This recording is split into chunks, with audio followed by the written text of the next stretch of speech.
the Avengers mainstays we all think about, and then there are the other heroes. The ones who most people don't even think of when they think Avengers, or maybe don't think of at all. Everyone always forgets about Eric Masterson. Who is he? Well, he used to basically be Thor. For a while, Eric wielded Thor's hammer and took on his role as the Thunder God. Eventually, he'd go on to become his own hero, taking up the mantle of Thunderstrike, and no longer wielding Mjolnir, but instead his own mace weapon that looks similar to Thor's. I feel like, Eric Masterson has also been gone for a long time. Definitely not gonna see him anytime soon, but it's good to remember Thunderstrike existed and he was cool. Next up, this is another character who I feel like has been gone for a very long time indeed. I feel like Machine Man would actually be a really interesting hero to have return in the comics in the modern age. Machine Man, also known as X-51, was a robot who was made as part of an experiment to see if robots could basically behave like humans. Sound familiar?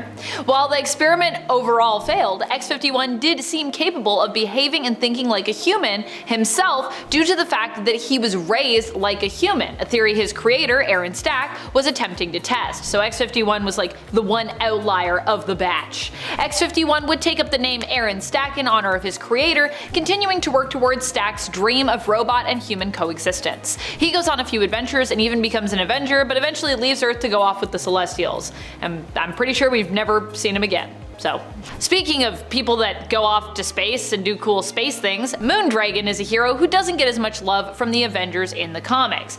Now, sure, she's been around on the Guardians of the Galaxy team, but why not on the Avengers? For Guardians, she was given some love in Volume 6, but was also later believed dead in that same volume. Although more recently, it's actually been revealed that she's still alive in the 2024 annual. But while she's been doing okay in the comics for the Guardians, there is another area that I feel like she was kind of snubbed in. Other than the Avengers, I just also really wanted her to be on the Guardians of the Galaxy team in the MCU. I was really hoping in Volume 3 we'd get a Moondragon appearance. Sadly though, that never happened. I just really wanted Drax to reconnect with Moondragon in the films and learn that his daughter was still alive in spirit at least, and have them reconnect, but no, that never happened. I mean, Drax still got to unlock his most dad form though, so I'm still cool with that and ultimately happy for him. I still think he got a pretty good ending, but come on, that would have been awesome, wouldn't it? Come on, James Gunn. I really wanted Moondragon. I would be Moondragon if someone wanted. I would shave my head to be Moondragon. That's how much I love her. Moondragon's great. Heather Douglas, underrated. Look, here's the thing. I love Laura and I just think she got snubbed by the Avengers. If you've seen my video on X-23 and her complete history here on the channel, then you know that she is a character who pretty much has ties to all major players in the Marvel Universe. And if you haven't seen that video, you should go check it out because it's super cool and I put a lot of work into it. Now, when it comes to Laura and all of her connections, this of course includes the Avengers. There was a time when she left the X-Men to find her place in the world, and part of that trip kind of involved joining the Avengers team.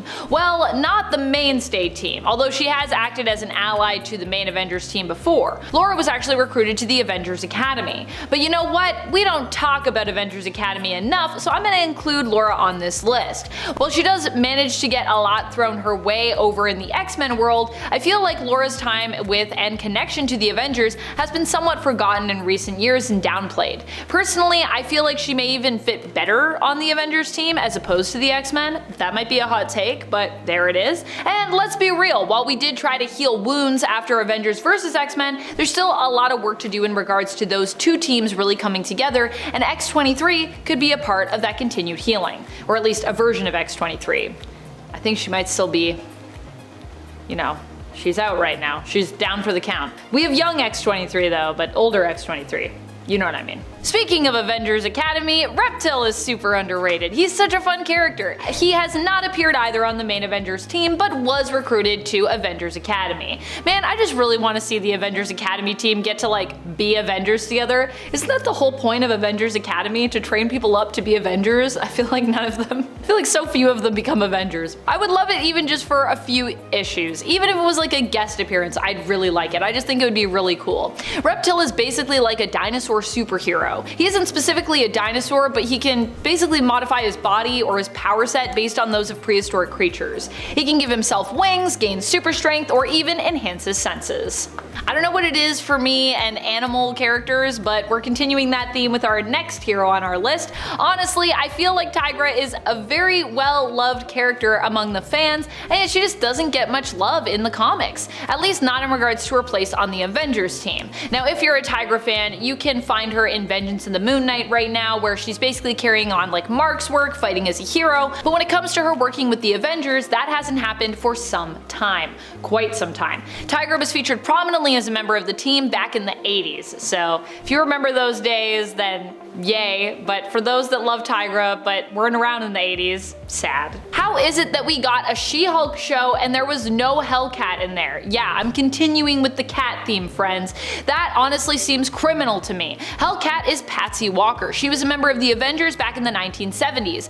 Most recently, she was around in the comics where she teamed up and partnered up romantically with fellow Avenger member Iron Man, aka Tony Stark. Following that, she was given her own series, but it was only a limited run, only a few issues. Limited, not what I like to hear when I'm like, I want more of this character. What I miss are the days when Patsy was more prominently featured and actually had an ongoing series, but it feels like those days are behind us currently. Now she's less of a lead or team mainstay and more of just like a straight up supporting role. And even then, we couldn't get her in a supporting role in the live action She-Hulk. That just tells you how far she's fallen from the stars. This next hero might be a little bit of a hot take, but I'm gonna say it. Hank Pym deserved better. I know on our part 1 for this list I talked about Janet, and don't get me wrong, I obviously love Janet Van Dyne, and I also thought that she deserved better. In fact, I put her on part 1, so clearly I think the lack of Jan we've gotten is more of an emergency than Hank, but at the same time I feel like Hank as well has had it really rough. In fact, we don't even have Hank in the comics right now as Ant-Man because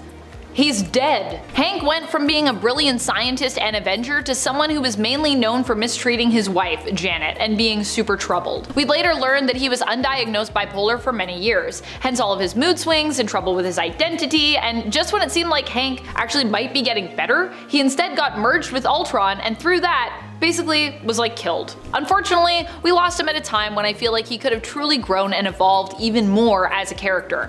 That could have been a powerful message too. This idea that you can have a mental illness or a neurodivergence and learn to not only deal with it, but thrive with it. That your mental illness doesn't have to define you. Like, hello, that would be a super powerful message. But no, Hank doesn't get to have redemption.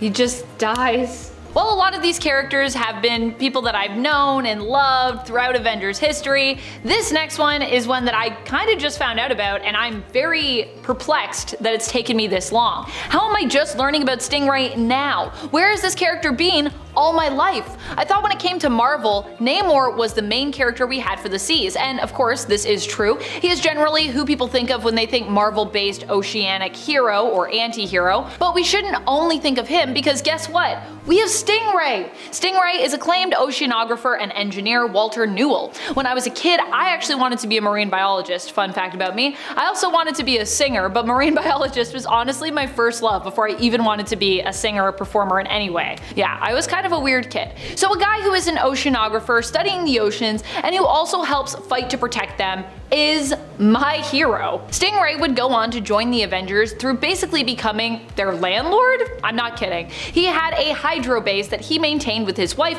and he offered it as the headquarters to the Avengers. It would go on to become Avengers Island. At one point the mansion was trashed and they basically ended up moving to the hydro base, which like I said, then we come to know as Avengers Island. Stingray has also acted as an ally to Namor, and the two have teamed up together and been friends for some time, until more recently when Namor apparently forgot all about that friendship and then tried to kill Walter by getting some sharks to attack him. Rude, Namor. Rude. Earth, air, water, fire. This is a character who has learned to master them all. No, we're not talking about the Avatar, we are talking about the Inhuman hero, Crystal. Crystal is one of the best heroes we have when it comes to someone who can bend the elements to her will. But does she get any love?